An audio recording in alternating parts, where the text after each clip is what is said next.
Tehran में Hamas के राजनीतिक प्रमुख इस्माइल हानिया और बेरूत में लेबनानी आतंकवादी समूह हिजबुल्लाह के एक प्रमुख कमांडर की हत्या के बाद मिडिल ईस्ट में तनाव बहुत ज्यादा बढ़ चुका है।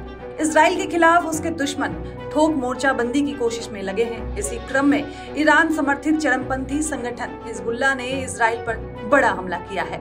रातों रात आसमान में रॉकेटों की बौछार कर दी गई। हालांकि ऐसे हमलों से निपटने के लिए इजराइल के पास अपना मजबूत सुरक्षा कवच है। यही वजह है कि हिजबुल्लाह अनेकों रॉकेट दागे जाने के बावजूद इजराइल को कोई ज्यादा नुकसान नहीं पहुंचा पाया है।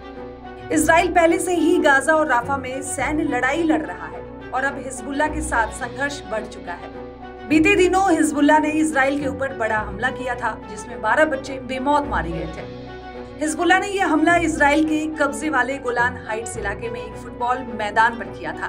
बदले में इजराइल ने 30 जुलाई को लेबनान की राजधानी बेरूत में एयर स्ट्राइक करके हिजबुल्लाह का टॉप कमांडर को मार गिराया था। जवाबी कार्रवाई में हिजबुल्लाह ने इजराइल पर देर रात तकरीबन 50 रॉकेट एक साथ दागे। हिजबुल्लाह ने इजराइल पर दर्जनों कत्यूशा रॉकेट दागे। रात के अंधेरे में यह हमला हुआ, जिसमें देखा गया कि दर्जनों रॉकेट दनादन इजराइल की तरफ बढ़ रहे थे। लेकिन यहाँ इजराइल के आयरन डोम ने अपना कमाल दिखाया।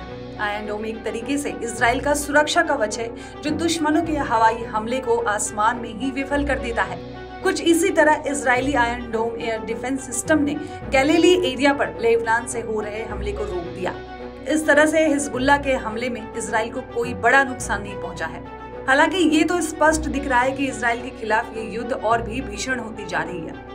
हमास के साथ जारी युद्ध में भी इजराइल खुद को सुरक्षित रखने के लिए आयरन डोम सिस्टम का बड़े पैमाने पर यूज करता रहा है। अब ईरान के हमले में भी इसका इस्तेमाल किया जा रहा है। हाल ही में इजराइल ने बताया था कि हमास और दूसरे फिलिस्तीनी संगठन ने उन पर 1500 से ज्यादा रॉकेट दागे थे, लेकिन इनमें से ज्यादातर रॉकेट इजराइल की सुरक्षा शील्ड के कारण जमीन तक पहुंचने से पहले ही नष्ट कर दिए गए। इसी सुरक्षा शील्ड का नाम आयरन डोम एंटी मिसाइल डिफेंस सिस्टम है।